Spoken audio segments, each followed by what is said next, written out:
नमस्कार बच्चों, कैसे हैं आप लोग। तो अब समय आ गया है 4.1 और 4.2। जी हाँ दोस्तों, 4.1 और 4.2 को पढ़ने का। तो बेटा सबसे पहले प्रश्नावली 4.1 देखते हैं हम। बेटा इसमें आपका पहला सवाल दिया हुआ है कि एक नोटबुक की कीमत कलम की कीमत से दोगुनी है। एक नोटबुक की कीमत कलम की कीमत से दोगुनी है। इस कथन को निरूपित करने के लिए दो चरों वाला एक रैखिक समीकरण दीजिए। ठीक, तो बोला है बेटा कि एक जो नोटबुक की कीमत है, यहाँ पे सीधे सीधे समझिएगा बात कि जो नोटबुक की कीमत है, नोटबुक की कीमत, ठीक बेटा, नोटबुक की कीमत कितनी बता रहा है बेटा? दो गुनी। दो गुनी है किससे बेटा? दो गुनी है किससे? किससे बेटा? कलम से। किससे बेटा? कलम से। कलम से कितना बेटा? दो गुनी है।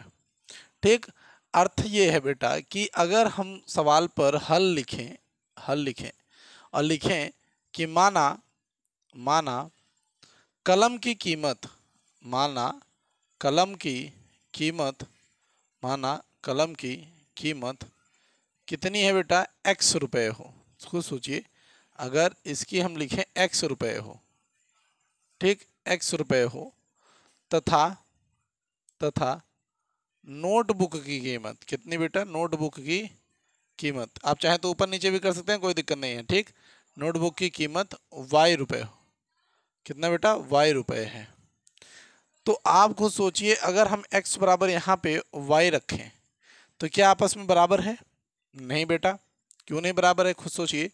कह रहा है नोटबुक की कीमत वाई रुपए है और कलम की कीमत x रुपए है ना। और जो ये x है वो दो गुना छोटा है किससे? y से। अर्थ सीधा सीधा है कि हमें 2x करना होगा, तब जाकर क्या बन जाएगा बेटा? ये आराम से बेटा इसके बराबर हो जाएगा। ठीक, एकदम सही। अगर आप इसको इधर लाते हैं तो बेटा ये हो जाएगा 2x माइनस वाई बराबर 0। तो आप इस तरीके से इसको समीकरण में व्यक्त कर सकते हैं। ठीक बेटा, इस तरीके से इसे समीकरण में आप व्यक्त कर सकते हैं। दूसरा नंबर मैं आपको यहीं से समझा दूं। अगर आपने बेटा यहाँ पे नोट बुक की कीमत को x मान लिया होता, देखिए अगर आपको कोई कंफ्यूजन हो तो मैं आपको एकदम आराम से बताऊंगा कि आपने नोटबुक की कीमत, ठीक, नोटबुक की कीमत अगर आपने x रुपए मान लिया होता, कितना मान लिया होता? x रुपए। और कलम की कीमत, ठीक बेटा, कलम की कीमत को अगर आपने कलम की कीमत को y रुपए माना होता तो x बराबर y करते। अब देखिए कलम की कीमत छोटी है ना, कलम की कीमत छोटी है, x की कीमत यहाँ पे बड़ी दिख रही है, तो यहाँ पे हम क्या करते? 2y। तो इस तरफ से हो जाता है x माइनस 2y बराबर 0। तो बेटा चाहे आप इसको इस साइड से ऐसे लगा लीजिए, चाहे इसको आप ऐसे लगाइए, दोनों तरफ से आपका दो चर का रैखिक समीकरण हमें बनाना था, हमने बना दिया। दो चर का रैखिक समीकरण हमने बना दिया। तो अगर आपको आपके किताब में ये उत्तर दिया है तो आप इस वाले को लिख लीजिए, अगर आपको ये वाला उत्तर दिया है ये वाला लिख लीजिए। दोनों सही हैं, ये दो के दोनों सही हैं बेटा, याद रखिएगा। ठीक, ये एक अलग है, ये एक अलग है। आपको चाहे जो दिया हो आप दोनों लिख सकते हैं, कोई समस्या नहीं है बेटा। दूसरा क्वेश्चन देख लेते हैं बेटा। इसके दोस्तों देखते हैं दूसरा क्वेश्चन, जिसमें हमें बोला है कि इसे हमें ax plus B Y plus C is equal to 0 से तुलना कराकर हमें ए बी सी के मान निकालने हैं। ठीक बेटे, तो चलिए देखिए क्या करना होगा आपको। ऐसे ऐसे जो है अब यह 8 सवाल दिए गए हैं, तो इसमें जो करना है उसे आप ध्यान दीजिए। सबसे पहले आप इसको क्या कर लेंगे भैया, सब में एक जो है ग्रीन वाला मैं अभी लिख रहा हूँ, ये सबके अंदर आपको लिखना है। ठीक, मैं कॉमन कर दूंगा इस बात के लिए। तो आप लिखेंगे A X plus B Y plus C से तुलना करने पर, ऐसे तुलना करने पर ऐसे। ठीक, आप यहाँ पे सी है तो आप यहाँ पे थोड़ा सी बराबर 0 लिख सकते हैं। हम अगर यहाँ पे बराबर दिया हुआ है तो आप इसको बराबर 0 से तुलना करने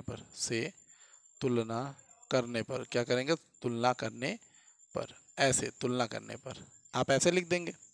फिर उसके बाद ध्यान दीजिए कि यहाँ पर आपको क्या दिख रहा है, यहाँ पे आपके पास ये 2 दिख रहा है, ये x दिख रहा है, तो x की जगह पे x है, y की जगह पे y है, ये c को हम इधर लाएंगे तो ये माइनस में हो जाएगा, अर्थात c की जगह पे c भी है। तो ये जो a है वो क्या है, यहाँ पे a बराबर क्या हो जाएगा बेटा, यहाँ पे 2 हो जाएगा, क्या हो जाएगा 2 हो जाएगा, देख लीजिए।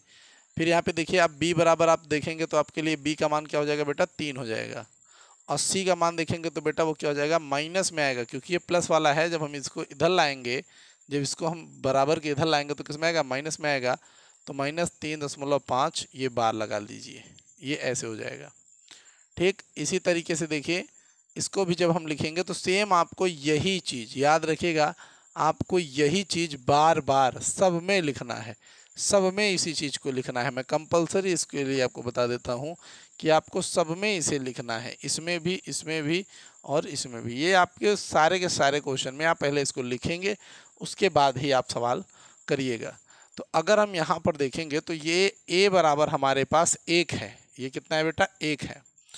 b बराबर हमारे पास यहाँ पे कितना है बेटा, -1/5 है, क्योंकि यहाँ पे y देखिए -1/5 से गुणा में है। ठीक, और c बराबर आपके पास कितना है बेटा, -10, क्योंकि वो तो पहले से इधर है, तो आपके पास c बराबर -10 है। इसके बाद यहाँ पर देखिए बेटा, तो आपके पास -2 है a के रूप में आपके पास -2 है। फिर आपके पास b के रूप में कितना है बेटा, +3 है, कोई दिक्कत नहीं। c 6 है ना बेटा, उधर इधर लाएंगे तो कितना 6 प्लस में है, इधर आएगा तो माइनस में हो जाएगा, तो -6 है। ठीक, एकदम क्लियर रहिएगा इस बात पर। उसके बाद देखिए बेटा यहाँ पर x है, यानी a का मान कितना है बेटा, 1 है।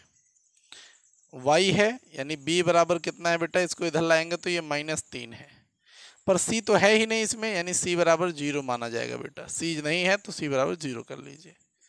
यहाँ पे देखिए ये क्या है, आपके पास 2x 5y है, तो वही करिए। a बराबर आपके पास 2 है, b बराबर आप -5 को इधर लाएंगे तो ये +5 हो जाएगा, तो 5 हो जाएगा। c बराबर आपके पास अभी 0 ही है। अब यहाँ पे आप देखिए a बराबर आपके पास क्या है बेटा, वो 3 है। b y होता है, y तो आपके पास है नहीं, तो यानी b बराबर यहाँ पे 0 है, और c आपका है, तो c बराबर कितना हो जाएगा बेटा, 2। ऐसे एकदम आसान चीज़ है। यहाँ पे देखिए आपके पास अभी x नहीं है, यानी a का मान आपके पास 0 होगा। फिर उसके बाद बेटा ध्यान दीजिए, अब आपके पास b का मान कितना है बेटा, b का मान आपके पास 1 है, और c का मान कितना है बेटा, c का मान आपके पास -2 है। फिर उसके बाद यहाँ पर देखिए, अब आपके पास a बराबर 2 है, और आपके पास b का मान है ही नहीं, तो 0 मान लेंगे, और c का वैल्यू क्या मान लेंगे बेटा, -5, यहाँ पे -5। तो इस तरीके से बेटा आपका ये जो सवाल, ये जो आपका प्रश्नावली है बेटा, यहीं पर ख़त्म हो जाएगा। ठीक, तो ये आपका 4.1 में यही सब क्वेश्चन थे, बहुत ज़्यादा हार्ड क्वेश्चन नहीं थे। मैंने आपको इसके पाठ परिचय के अंदर भी इसको पढ़ा रखा है, अगर आपने नहीं देखा वो वीडियो तो जाके देखिए, मैंने इसको अच्छे ढंग से भी पढ़ा रखा है। ठीक बेटा, तो अब देखिए ये तो हो गया। अब बात करते हैं यहीं पर आपका 4.2 के बारे में। जी हाँ बेटा, इसी के अंदर हम दोनों निपटा देंगे। तो चलिए दोस्तों देखते हैं 4.2 का अपना पहला क्वेश्चन। इसमें बोल दिया है बेटा कि y बराबर 3x + 5 है। ठीक बेटा, कितना दे दिया है, 3x + 5 दे दिया है बेटा, और आपसे बोला है कि आपको ये चेक करना है क्या इसके एक हल हैं, अनेक हल हैं, या बेटा आपसे बोला है केवल 2 हल हैं।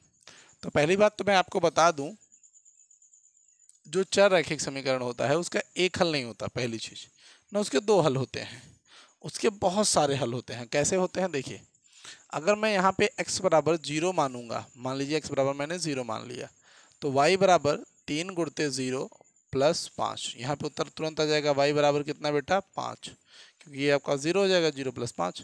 अगर मैं x बराबर 1 मान लूँ तो अभी देखिए बदल जाएगा कि y बराबर 3 × 1 + 5, तो ये हो गया y बराबर 3 + 5, अर्थात y बराबर 8। इसी तरीके से अगर आप y बराबर यहाँ पे 2 मान लेंगे तो भैया देखिए y बराबर 3 × 2 + 5, तो यहाँ पे हो गया y बराबर 3 दूनी 6 + 5, यानी y बराबर कितना हो गया बेटा, 11। इसी तरीके से अगर आप यहाँ पे x बराबर 3 मानेंगे तो देखिए, तो y बराबर आपके पास हो जाएगा 3 × 3 + 5, अर्थात y बराबर हो जाएगा 9 + 5, तो y बराबर कितना हो जाएगा बेटा, 14। इसी तरीके से आप जब सवाल लगाते रहेंगे तो आपको क्या मिलेंगे बेटा, अनेक हल मिलेंगे। कैसे में हल मिलेंगे बेटा, अनेक हल मिलेंगे। तो इसका जो ऑप्शन नंबर बेटा शायद 3 है। जी हाँ बेटा, अनेक अपरिमित रूप से अनेक हल हैं। ठीक, तो आपका जो तीसरा नंबर है वो आपका एकदम सही है। ठीक बेटा, क्योंकि इसके बहुत सारे हल निकलेंगे, ये कोई एक हल नहीं देता। याद रखिएगा कि जब भी दो चर के रैखिक समीकरण आते हैं तो बहुत सारे हल लेकर आते हैं। ठीक बेटा, इस बात को आपको ध्यान देना है। ठीक, एकदम याद रखिएगा। अब आप देखते हैं बेटा इसके आगे अब दूसरा सवाल। चलिए बच्चों, अब देखते हैं अपना दूसरा नंबर क्वेश्चन, जिसमें बेटा हमको क्या करना है कि सभी के प्रत्येक के 4 हल लिखने हैं। तो 4 हल लिखने हैं बेटा। उसमें देखिए सबसे पहले आपके पास दिया हुआ है 2x + y। ठीक बेटा, हम इनके बीच में ऐसे ऐसे करके गैप बना लेते हैं और इसी के हम अंदर पूरा सवाल 3 के तीनों का उत्तर लिख लेंगे।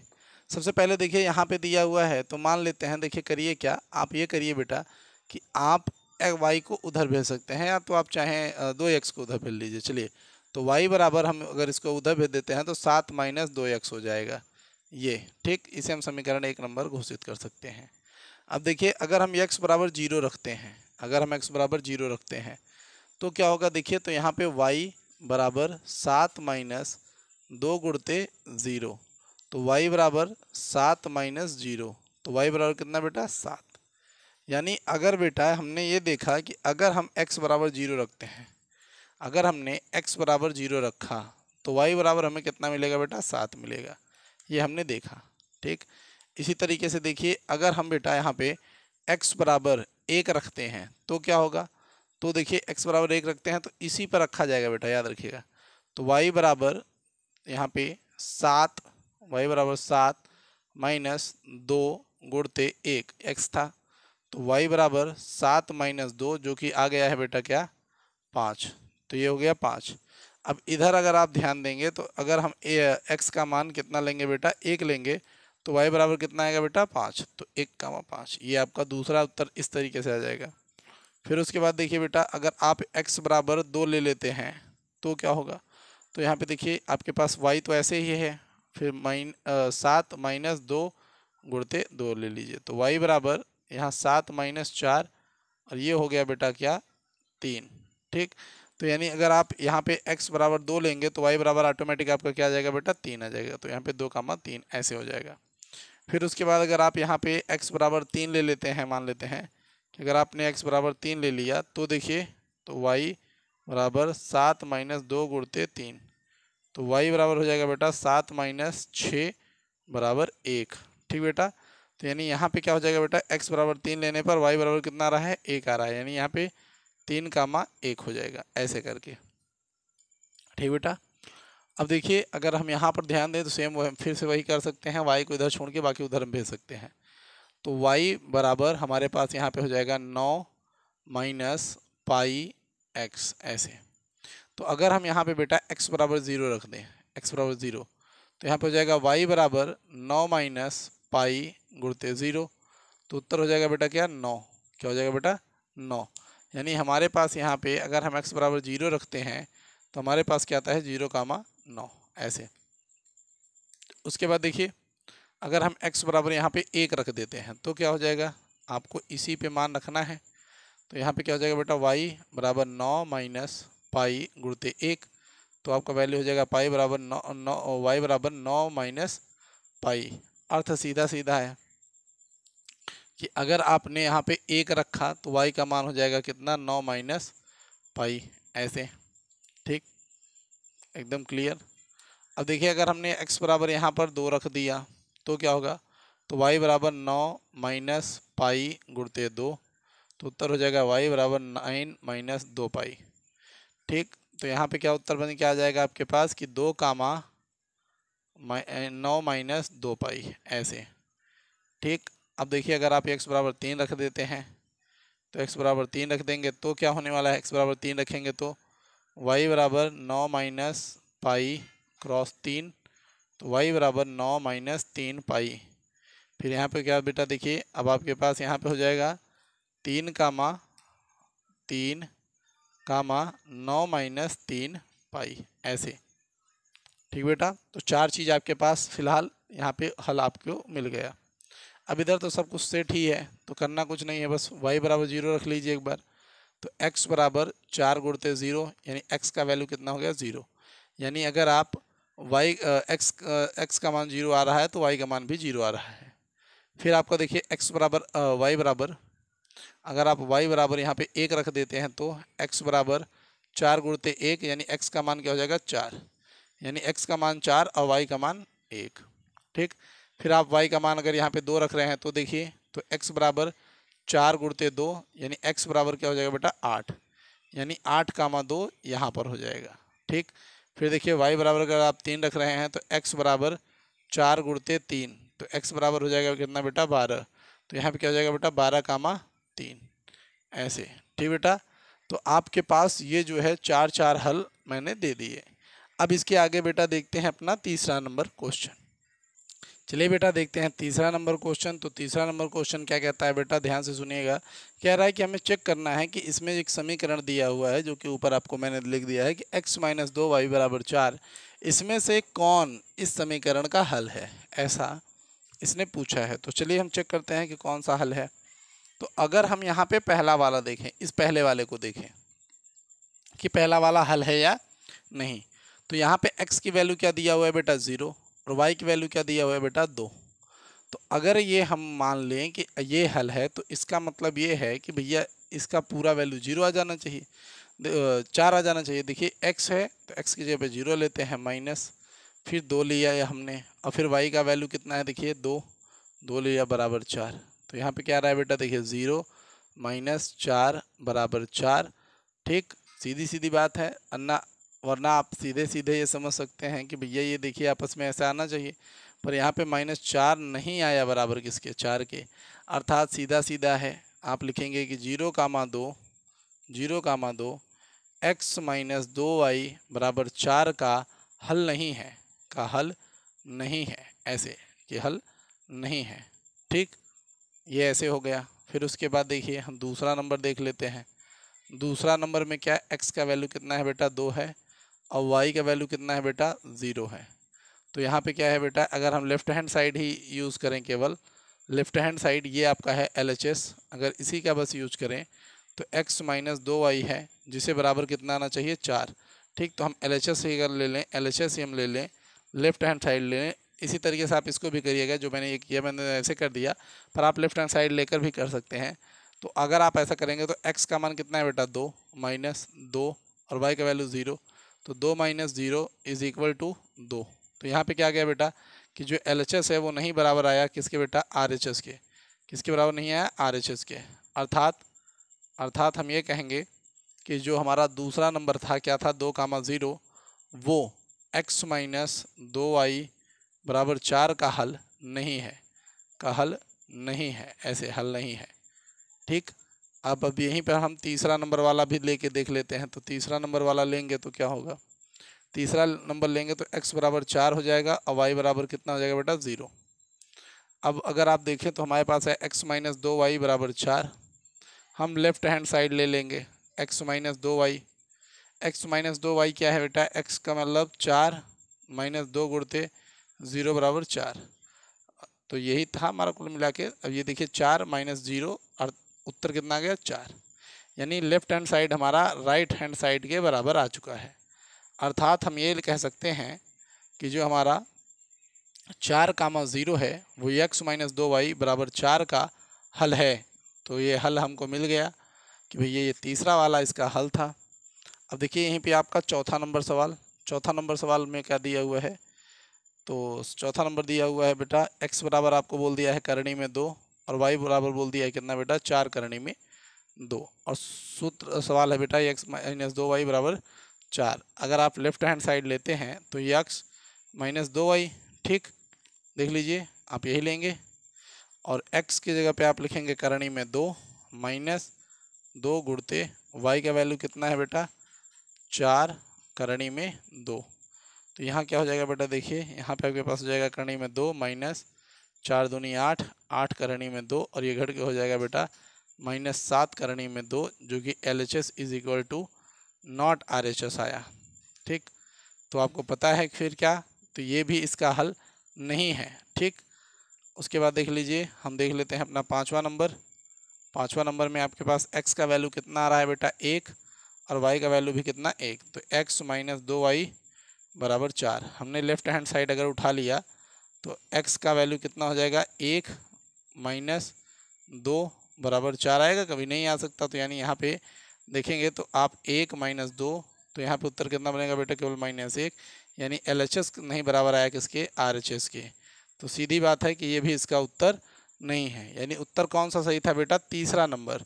तो ये रहा बेटा आपका तीसरा नंबर सवाल, आप इसको इसी तरीके से हल करेंगे, इतना बेहतरीन सवाल था। चलिए देखते हैं बेटा आखिरी और ये चौथा नंबर क्वेश्चन कि इसको किस प्रकार से हम हल करेंगे बेटा, चलिए देखते हैं। तो चलिए दोस्तों देखते हैं हम अपना आखिरी क्वेश्चन, जिसमें हमको बोला है बेटा कि x बराबर 2 है और y बराबर 1 है, तो हमें k का मान ज्ञात करना है। तो इसमें क्या करेंगे, x की जगह पे हम 2 रख देंगे, बस 2 गुणते 2 हो गया, प्लस y की जगह पे 1 रख दीजिए, तो 3 गुणते 1 हो गया, बराबर k। तो ये 2 दूनी 4, 3 एक्का 3, ये k ऐसे ही जोड़ देंगे 7 के, तो यानी इसका मतलब k का वैल्यू कितना हो गया बेटा, 7। तो बेटा इतना आसान क्वेश्चन था। अब ये चैप्टर तो ख़त्म हो गया है यहीं पर, अगले चैप्टर में मिलते हैं बेटा बहुत जल्द। तब तक के लिए लाइक का बटन ज़रूर दबाइए, अपने दोस्तों को शेयर करिए। हम प्रयागराज से हैं, आप कहाँ से इस वीडियो को देख रहे हैं बिल्कुल ज़रूर शेयर करिए। अगर कोई हमारा बच्चा हमारे मेजा क्षेत्र से देख रहा हो तो ज़रूर हमें सब्सक्राइब करिए और हमें कमेंट करिए कि आप मेजा के किस क्षेत्र से बोल रहे हैं। हम आपसे मिलेंगे अगली वीडियो में, तब तक के लिए जय हिंद, जय भारत, वंदे मातरम।